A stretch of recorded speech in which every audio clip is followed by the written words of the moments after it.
What if I told you that right now, at this very moment, we are living through the exact same financial conditions that existed just weeks before the greatest stock market crash in history? What if the same warning signs that flashed red in September 1929 are flashing red right now in 2025? And what if history is about to repeat itself just like it always does? I am going to show you something that will change how you see everything. A pattern so precise, so predictable, that once you see it, you cannot unsee it. We are talking about an 18-month countdown, a timeline that has played out before with devastating accuracy. And according to every indicator I track, that countdown just started. If you find value in understanding what is really happening in our economy and markets, hit that subscribe button right now and join the Monetary Archaeologists community. We dig deep into financial history to uncover the patterns that shape our future. Trust me, you are going to want to follow along for what comes next. Now, let me show you exactly what I mean. Here is the thing most people do not understand about market crashes. They do not happen in a single day. They are not one dramatic event that comes and goes. A real crash, the kind that destroys fortunes and reshapes entire economies, takes time. It unfolds in stages, and those stages follow a pattern. In 1929, from the moment the smart money saw the first cracks to the moment the Dow Jones had lost 89% of its value, it took 18 months. Not 18 days, not 18 weeks, 18 months of systematic wealth destruction. And here is the scary part. We can map every single month of that collapse. We can see exactly when the initial break happened, when the false hope appeared, when the slow grinding decline began, when the acceleration hit, and when the final capitulation destroyed everyone who was still holding on. The pattern never changes, and right now we are at the exact same starting point. Let me take you back to September 3rd, 1929. On that day, the Dow Jones Industrial Average closed at 381 points. It was an all-time high, a level it would not reach again for 25 years. At that moment, almost nobody saw what was coming. The newspapers were incredibly positive about the market. Investment advisors were telling their clients to buy more stocks. Irving Fisher, the most respected economist in America at the time, was giving speeches about what he called the permanently high plateau. He believed stock prices had reached a new normal that would last forever. But a few people saw through the illusion. Joseph Kennedy, one of the most successful traders of that era, was quietly selling everything he owned. He understood the mathematics of what was happening. When everyone owns stocks on borrowed money, when they only put down 10% and borrow the rest, a 10% decline wipes out their entire position. When that happens, brokers are forced to sell. And when brokers sell, prices fall even more. It becomes a self-reinforcing spiral. Once it starts, nothing stops it until all the borrowed money is gone from the system. Bernard Baruch was also getting out. He converted everything to cash and government bonds by September. He had seen bubbles before. He knew the signs. The manic conversations at dinner parties. The religious certainty that prices could only go up. The dismissal of anyone who expressed doubt. He recognized these patterns from previous panics, and he knew what came next. European money was fleeing too. British banks had been quietly selling American stocks since August. They had seen this movie before. The South Sea Bubble in 1720. Railway mania in the 1840s. They understood that when prices completely disconnect from reality, when speculation becomes universal, that is actually the most dangerous moment of all. And here is a detail that almost nobody noticed at the time. Corporate earnings had already peaked in the second quarter of 1929. By September, they were declining. Factory orders were falling. Industrial production was dropping. Commodity prices were weakening. The real economy was already rolling over. But stock prices kept climbing anyway, completely disconnected from reality. This separation between what stocks cost and what companies actually earn is the signature of what I call Stage 5. It is when prices rise purely on belief, on momentum, on the assumption that what went up will keep going up forever. Now, let me show you something that should make your stomach drop. Look at where we are right now, in November 2025. The Dow and S&P are at or near all-time highs. Warren Buffett is sitting on $325 billion in cash. That is more cash than he has ever held in his entire career. Corporate insiders are selling their own company stock at levels not seen since 2007, which was right before the last major crash. Margin debt, which is money borrowed to buy stocks, is approaching record levels as a percentage of the economy. Corporate earnings are showing signs of weakness. Revenue growth is slowing. Profit margins are getting squeezed. But stock prices have not adjusted. They are still priced for growth that is not coming. September 1929 was Stage 5. November 2025 is Stage 5. The indicators are identical. And what came next in 1929 tells us exactly what comes next now. Let me walk you through what happened next in 1929, because this is your preview of the coming months. October opened with nervousness. The market was choppy, some days up, some days down, but the trading volume was heavy, really heavy. Professional traders knew what this meant. High volume during a mature bull market usually signals distribution. That is a fancy way of saying smart money is selling to regular investors who do not know any better. Then on October 18th, a Friday, the market dropped sharply. It recovered by the close, but something felt different. Monday, October 21st, brought more selling. Tuesday, the 22nd, saw heavy volume with falling prices. Wednesday, the 23rd, panic began to set in. By midday on Wednesday, a group of the most powerful bankers in America met at J.P. Morgan headquarters. They announced they were forming a pool to support the market. They bought stocks. The market rallied into the close. Friday and Saturday, newspapers celebrated. The bankers saved the day, they said. It was just a minor disturbance. Everything is fine now. But over the weekend, thousands of margin calls arrived in the mail. People who had borrowed money to buy stocks were told they needed to pay up or sell. Monday, October 28th, brought massive selling. The Dow fell 13% in a single day. Then came Tuesday, October 29th, Black Tuesday, the most infamous day in stock market history. 16 million shares traded hands. The Dow fell another 12%. In just 2 days, the market lost 1/4 of its value. But here is what most people get wrong. That was not the crash. That was just the crack. The moment when forced selling began.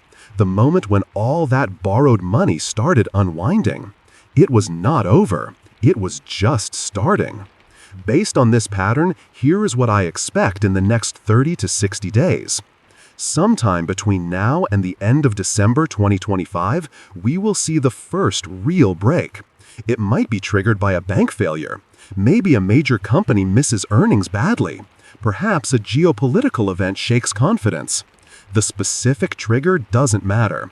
What matters is that the system is so leveraged, so fragile, that any shock will start the chain reaction. Watch for these signs. First, a sharp single-day decline of 3 to 5%. Unusual, but not unprecedented. Then a rally the next day, as big institutions try to stabilize things. Then another decline, bigger this time, 5 to 8%. Then the big one, 10 to 15% in a single day or over 2 consecutive days. That is the crack. That is our version of Black Tuesday. And when you see it, understand this is not the bottom. This is month 1 of 18. After the initial crash in 1929, something unexpected happened. The market stabilized. From early November through December 1929, prices bounced around but did not collapse further. The Dow was down about 30% from its peak, but it held that level. Why? Because people believed the worst was over. Newspapers said it was a healthy correction, that the excesses had been cleaned out, that stocks were now attractively priced. Investment advisors told clients this was a buying opportunity. Buy the dip, they said. And some people did. They saw stocks 30% cheaper and thought they were getting a bargain. This is what we call the dead cat bounce, and it is one of the most dangerous phases because it creates false hope. It convinces people sitting on losses that if they just hold on a little longer, they will recover their money. It convinces people who sold that they made a mistake, that they should buy back in.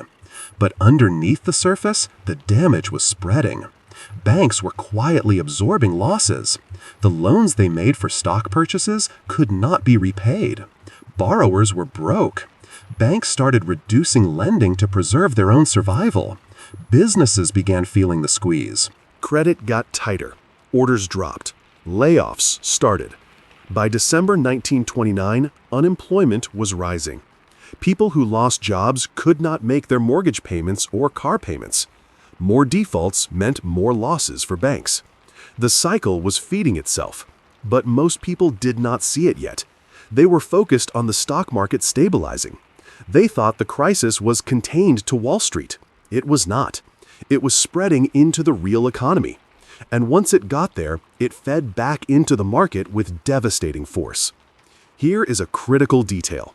The people who bought the dip in November and December 1929, the people who thought they were getting bargains at 30% off, they watched their portfolios get cut in half again over the next year, then cut in half again after that. By the time it was over, they had lost 80 to 90% of everything. Buying the first dip is one of the most expensive mistakes you can make during a leverage unwind, because the first dip is never the last dip. This next phase is where most wealth gets destroyed, not in dramatic crashes, in a slow, grinding decline that exhausts everyone psychologically. January 1930, the market was down about 35% from the peak, but it did not feel like a crisis anymore. It felt like a bad year. People hoped 1930 would be better. It was not. Month by month, the market ground lower. February, down another 5%. March, down 3%. April, a small bounce, up 2%. Then May, down 7%. June, down 10%. It was relentless, and the psychological damage was brutal. Every time you thought it had stabilized, it dropped again. Every rally fizzled. Every piece of good news was overwhelmed by worse news. The economic data kept deteriorating. Unemployment, which had been 3% in 1929, hit 8% by mid-1930. Factory production was down 20%. Commodity prices were collapsing. Farmers could not sell crops for enough to cover their costs. Wages were being cut. Companies still operating were reducing pay just to avoid more layoffs. And banks started failing. Not the big money center banks yet, but regional banks, rural banks, small town banks. In the first 6 months of 1930, over 600 banks closed their doors.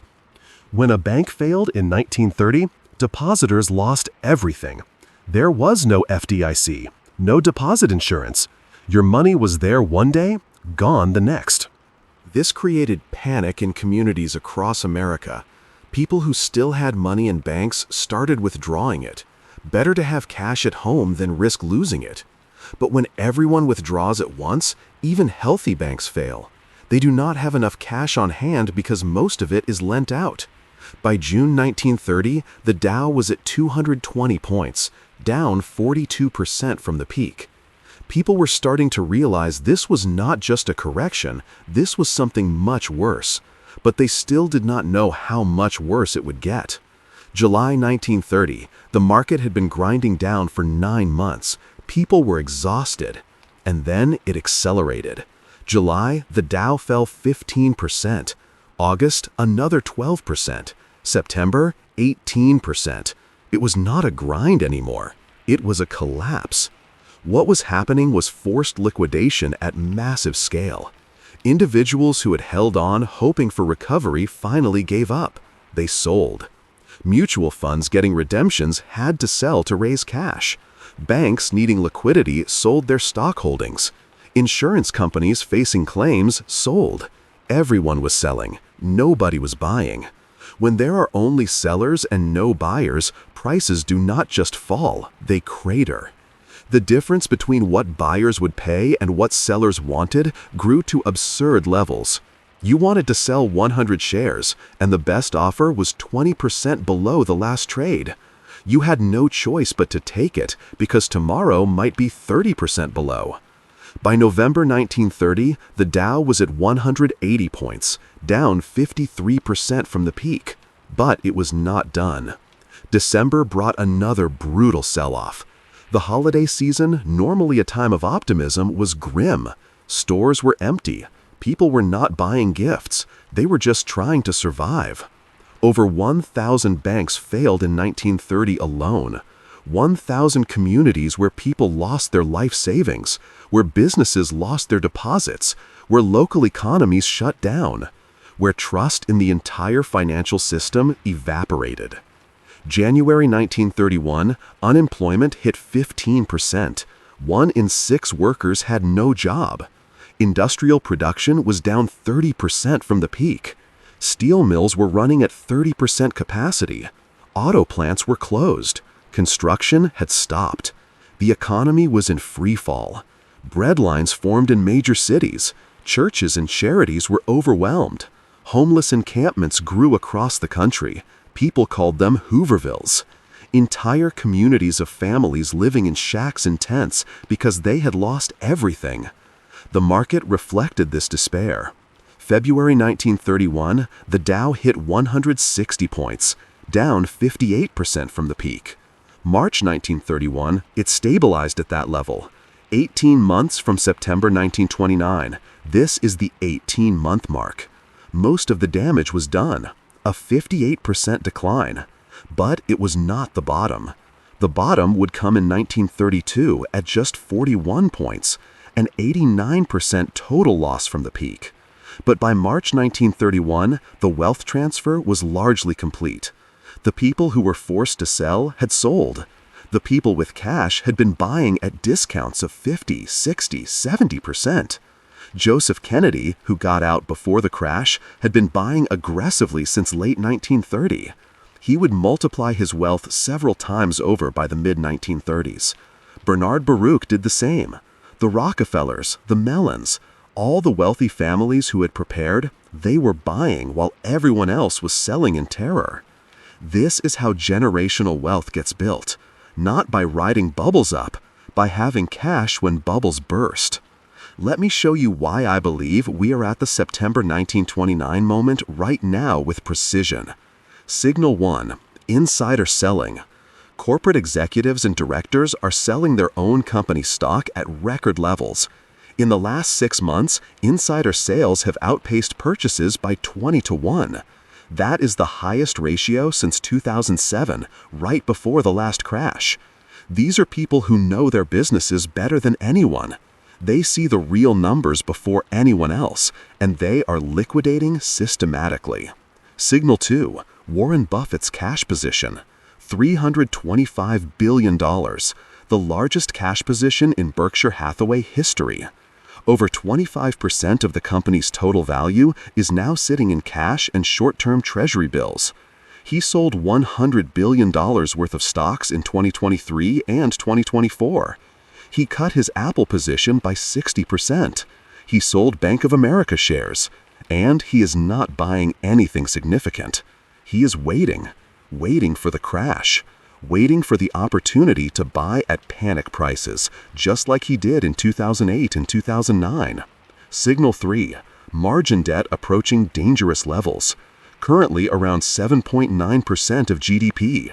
Historically, when margin debt crosses 8% of GDP, crashes follow within months. In 1929, it hit 8% in September. The crash came in October. In 2000, it hit 8.5% in March. The crash started in April. In 2007, it hit 7.8% in July. The crash started in October. We are right at the threshold. Signal 4. Extreme valuations. The Shiller P/E ratio, which measures stock prices relative to 10-year average earnings, is at 35. The historical average is 16. Anything above 30 has only occurred 3 times in history. 1929 peaked at 33 and crashed. 2000 peaked at 44 and crashed. Now we are at 35. Signal 5. Economic data rolling over. GDP growth slowing. Manufacturing contracting for 3 consecutive months. Commercial real estate defaults accelerating. Office buildings sitting empty because of remote work. Owners walking away from mortgages. Regional banks taking losses. We have already seen 3 regional bank failures in 2025. Signal 6. Universal optimism. Everyone believes stocks only go up. That crashes are impossible because the Federal Reserve will always save us. That this time is different because of artificial intelligence. It is the exact same psychology as 1929. The exact same certainty. The exact same dismissal of risk. When you talk to people about the possibility of a crash, they look at you like you have lost your mind. They point to all-time highs. They say the economy is strong, everything is fine. That is exactly what people said in September 1929, 3 weeks before Black Tuesday. You have 18 months from right now until the 18-month mark of March 2027. Here is exactly what you should consider doing. Phase 1 runs from now through December 2025. This is your last window to reduce risk. If you are heavily invested in stocks, consider reducing your exposure. Take profits. Move some money to cash or short-term treasury bills. Yes, you might miss some gains if markets keep rising into December, but you would be protecting yourself from a potential 60 to 70% decline. The math overwhelmingly favors being cautious right now. If you own speculative stocks, anything that has doubled in the last 2 years with no real earnings to support it, think seriously about selling. Tech companies with no profits, meme stocks, anything trading on story rather than fundamentals. These will likely be the first to collapse and fall the hardest. Phase 2 covers December 2025 through January 2026. When the first big decline comes, 10 to 15% in a week or two, do not rush in to buy. Everyone will be saying it is a buying opportunity. Every financial network will have experts saying the fundamentals are strong, that it is just a correction. They said the same thing in October 1929. If the market stabilizes and rallies 10 to 15% in December or January, do not think you missed the bottom. That would likely be the dead cat bounce, the false hope. If you still have positions you meant to sell, that rally might be your chance to get out before the next leg down. Phase 3 runs from February through June 2026. This is when you need psychological strength. If the pattern holds, every month could bring new lows. Every rally could fail. The news could get progressively worse.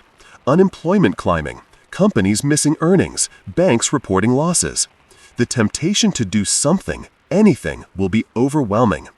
If you positioned yourself correctly earlier, you might be sitting in cash. The key is patience. Let the market come to you. Phase 4 covers July 2026 through March 2027. This is potentially when real opportunity appears.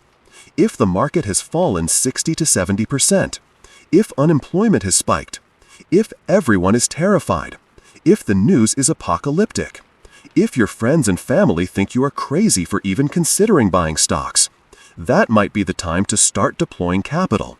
Not all at once, gradually, in stages.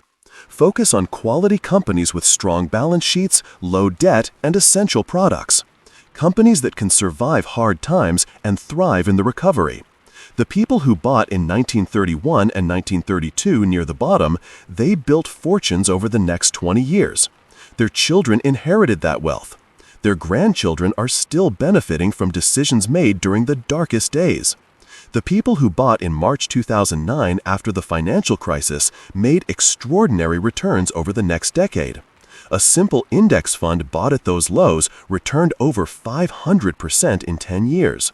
The people who position themselves correctly for what might be coming in 2026 and 2027 could be setting themselves up for similar opportunities. 18 months. That is the timeline we are looking at. From stage 5 to the 18-month mark, where historically most of the damage gets done. September 1929 to March 1931 was 18 months. If I am right about where we are, November 2025 to March 2027 is the equivalent period. This is not prophecy. This is pattern recognition. The same signals, the same stage, the same mathematics. Mathematics does not care about optimism or hope or belief. It just executes. You can see this coming, or you can be caught off guard. You can position yourself correctly or incorrectly. You can be the person with cash ready to buy quality assets at steep discounts, or you can be the person forced to sell at steep discounts. The choice is yours, but the clock is ticking. If this video helped you see what might be coming, hit that subscribe button right now. Over the next 18 months, I will be tracking this pattern month by month on the Monetary Archaeologist channel.